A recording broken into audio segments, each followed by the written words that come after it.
तो दोस्तों आप लोगों ने सही सुना है कि अब से क्रिप्टो के ऊपर भी टैक्स पे करना पड़ेगा और उसी के साथ ये भी सही सुना है कि इंडिया खुद का वर्चुअल करेंसी लॉन्च कर रहा है और आज हम इसी के बारे में बात करेंगे। तो चलिए दोस्तों बिना देरी की वीडियो को शुरू करते हैं।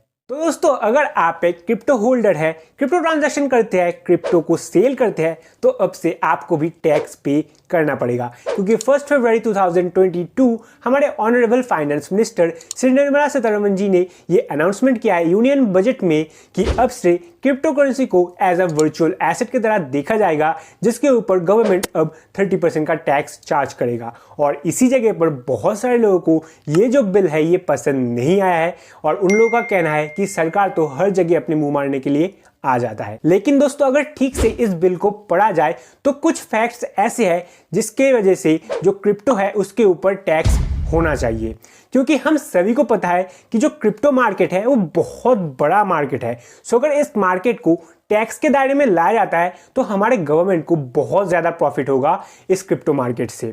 और सिर्फ हमारा इंडिया ही नहीं और भी बहुत सारे कंट्रीज हैं जो क्रिप्टो के ऊपर टैक्स चार्ज करते हैं, जैसे कि यूएसए जो क्रिप्टो को एज अ घर के प्रॉपर्टी की तरह देखता है और इसके ऊपर टैक्स चार्ज करता है। और ठीक ऐसे ही अब हमारा इंडिया भी क्रिप्टो करेंसी को वर्चुअल एसेट की तरह देखेगा और उसके ऊपर 30% का टैक्स चार्ज करेगा क्योंकि सिर्फ इंडिया में ही 2 करोड़ क्रिप्टो होल्डर्स है और टोटल 40,000 करोड़ रुपए के क्रिप्टोज है। तो समझ ही सकते हो कि इतने बड़े मार्केट को अगर टैक्स के दायरे में लाया जाता है तो हमारे गवर्नमेंट को बहुत ज्यादा प्रॉफिट होगा और इसी वजह से ये किया जा रहा है। लेकिन दोस्तों सबसे पहले ये जान लेते हैं कि हमारे फाइनेंस मिनिस्टर ने यूनियन बजट में क्रिप्टो करेंसी को लेकर क्या क्या अनाउंसमेंट किया है। तो दोस्तों हमारे फाइनेंस मिनिस्टर ने क्रिप्टो करेंसी को लेकर पहली जो बात कहा है वो है कि जो वर्चुअल एसेट है मतलब क्रिप्टो करेंसी उसके ट्रांजैक्शन में जो भी इनकम जनरेट होगा उस इनकम के ऊपर 30% का टैक्स लगाया जाएगा और उसके ऊपर कोई भी डिडक्शन या फिर कंजप्शन अलाउड नहीं होगी। मतलब स्टॉक मार्केट में हम क्या करते हैं, अपने प्रॉफिट को अपने लॉस के साथ कंबाइन करते हैं और टैक्स पे करते हैं, लेकिन इस जगह पर वो नहीं होगा जो फाइनेंस मिनिस्टर ने बताया है। और दूसरी जो बात है वो है ये कि गवर्नमेंट हर वर्चुअल एसेट ट्रांजैक्शन को कैप्चर करने के लिए उन सारे ट्रांजैक्शन के ऊपर 1% का टीडीएस चार्ज करेगा। टीडीएस का मतलब होता है टैक्स डिटेक्ट एट सोर्स। इसको चार्ज किया जाएगा ताकि गवर्नमेंट उन सारे ट्रांजैक्शन को कैप्चर कर सके। और तीसरी जो बात जो हमारे गवर्नमेंट ने कहा है मतलब फाइनेंस मिनिस्टर ने कहा है वो है ये कि अगर आप किसी को virtual asset as a gift करते हो तब भी उसके ऊपर टैक्स चार्ज किया जाएगा। मतलब अगर आप किसी को बिटकॉइन गिफ्ट करते हो तो आपने जिसको बिटकॉइन गिफ्ट किया है उसके लिए उस बिटकॉइन को इनकम समझा जाएगा और उसके ऊपर उसको 30% का टैक्स पे करना पड़ेगा।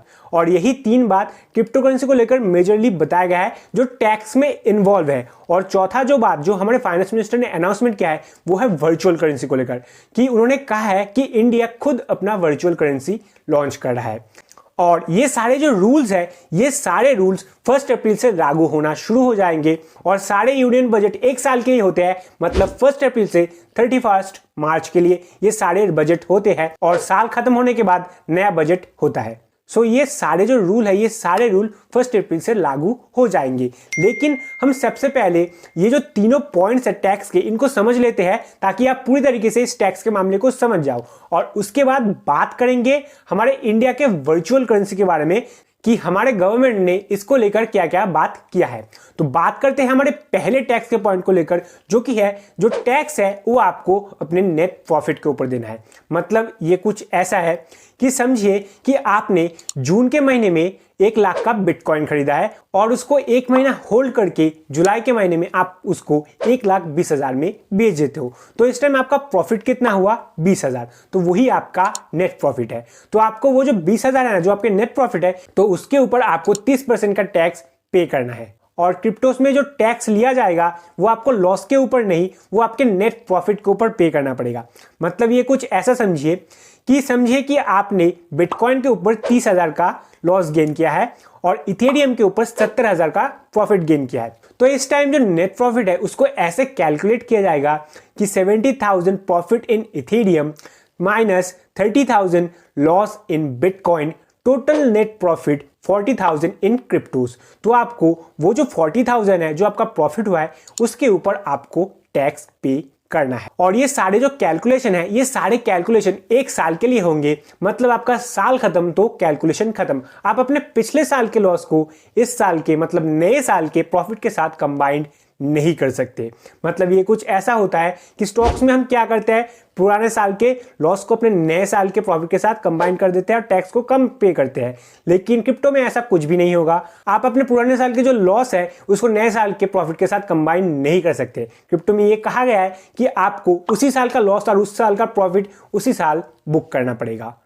और यही पहला पॉइंट है जो आपको समझना है। और जो दूसरा पॉइंट है वो है ये कि इंडियन गवर्नमेंट हर वर्चुअल एसेट ट्रांजैक्शन को कैप्चर करने के लिए उसके ऊपर 1% का टीडीएस चार्ज करेगा। मतलब हर वर्चुअल एसेट ट्रांजैक्शन के ऊपर 1% टीडीएस चार्ज करेगा। मतलब ये कुछ ऐसा है कि समझिए कि आप 1 लाख रुपए से बिटकॉइन खरीद रहे हो, तो उस टाइम जब आप 1 लाख रुपए के ट्रांजैक्शन करोगे तो उस टाइम उस 1 लाख रुपए के ऊपर 1% का टीडीएस चार्ज किया जाएगा। टीडीएस का मतलब होता है टैक्स डिडक्ट एट सोर्स। मतलब 1000 रुपए टीडीएस काटा जाएगा उस 1 लाख रुपए के ऊपर। और उसके बाद जब आपका ट्रांजैक्शन कंप्लीट हो जाएगा, बिटकॉइन आप खरीद लोगे, उसके बाद आपने जिस वॉलेट से वो जो ट्रांजैक्शन है उसको किया है, वो वॉलेट बाद में उस 1000 रुपए को गवर्नमेंट को डिपॉजिट कर देगा और उसके साथ उस कैप्चर किया गया ट्रांजैक्शन के डिटेल्स को भी गवर्नमेंट के पास भेज देगा। और ऐसे ही गवर्नमेंट हर वर्चुअल एसेट ट्रांजैक्शन को कैप्चर करेगा। और इसीलिए टीडीएस को लगाया गया है ताकि इंडियन गवर्नमेंट हर वर्चुअल एसेट ट्रांजैक्शन को कैप्चर कर सके, ताकि उनके पास डिटेल्स रहे। इसीलिए टीडीएस को लगाया गया है। और यही है दूसरा पॉइंट। और अब बात करते हैं तीसरे पॉइंट के बारे में। तो दोस्तों तीसरा पॉइंट ये पॉइंट है कि अगर आप किसी को virtual asset as a gift करते हो तब भी उसको इनकम समझा जाएगा और उसके ऊपर 30% का टैक्स चार्ज किया जाएगा। मतलब ऐसा समझिए कि आपके पास कुछ बिटकॉइंस है और आपका दोस्त का बर्थडे आ रहा है, जिसकी वजह से आपने अपने दोस्त को एक बिटकॉइन गिफ्ट किया है। तो इस टाइम आपके दोस्त के लिए वो जो बिटकॉइन है उसको इनकम समझा जाएगा और उसके ऊपर आपके दोस्त को 30% का टैक्स पे करना पड़ेगा। मतलब ऐसा है कि अगर आप किसी को virtual asset as a gift करते हो तब भी उसको इनकम समझा जाएगा और उसके ऊपर टैक्स पे करना पड़ेगा 30%, जो आप नहीं, जो आपके दोस्त को पे करना पड़ेगा। जो आपके दोस्त को पे करना पड़ेगा, आपको नहीं। और यही है तीसरा पॉइंट। सो आई होप कि आप लोगों को ये जो तीनों पॉइंट है ये बहुत ही आसानी से समझ आ चुका है। और अगर आपने इन तीनों पॉइंट को समझ चुके हो तो आपको टैक्स का मामला पूरी तरीके से समझ आ चुका है। और अगर समझ नहीं आया है तो ये जो तीनों पॉइंट है इसको वापस देख लो, आपको समझ आ जाएगा। और अब हम बात करेंगे हमारे इंडियन वर्चुअल करेंसी के बारे में, जो हमारे फाइनेंस मिनिस्टर ने कहा है। तो उन्हीं बातों को हम बताएंगे। तो दोस्तों हमारे फाइनेंस मिनिस्टर ने यह बताया कि इंडिया खुद का वर्चुअल करेंसी लॉन्च कर रहा है जो पूरी तरीके से ब्लॉकचेन के ऊपर बेस्ड होगा। मतलब यहां पर कोई भी अकेला इसका ओनर नहीं होगा, पूरा पब्लिक इसका ओनर होगा। पब्लिक लेजर में सब कुछ स्टोर होगा। लेकिन हाँ, फाइनेंस मिनिस्टर ने यह भी कहा है कि जो डिटेल्स है वो तो ब्लॉकचेन में रहेंगे ही, उसी के साथ गवर्नमेंट के पास भी उसका एक कॉपी रहेगा। और ये जो वर्चुअल करेंसी होगा ये पूरी तरीके से लीगल होगा। मतलब समझ ही सकते हो, गवर्नमेंट लॉन्च कर रहा है तो लीगल तो होगा ही। और ये जो करेंसी है इसको पूरे दुनिया से ट्रेड किया जाएगा।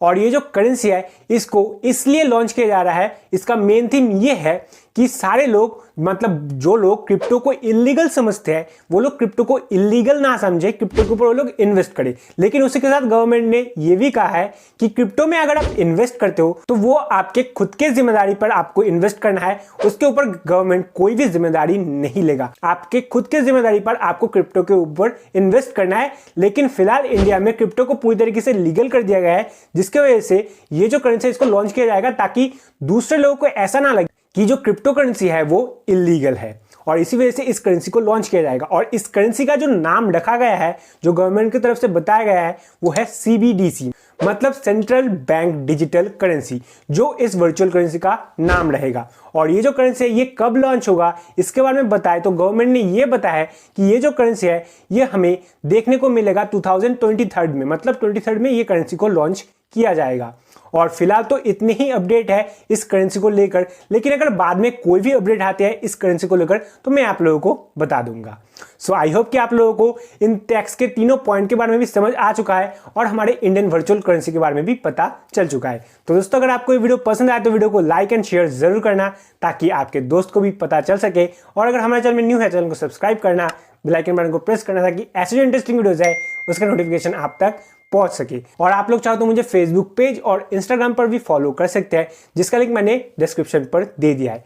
तो दोस्तों मिलते हैं अपने नेक्स्ट वीडियो में, तब तक के लिए सुखी रहिए, स्वस्थ रहिए।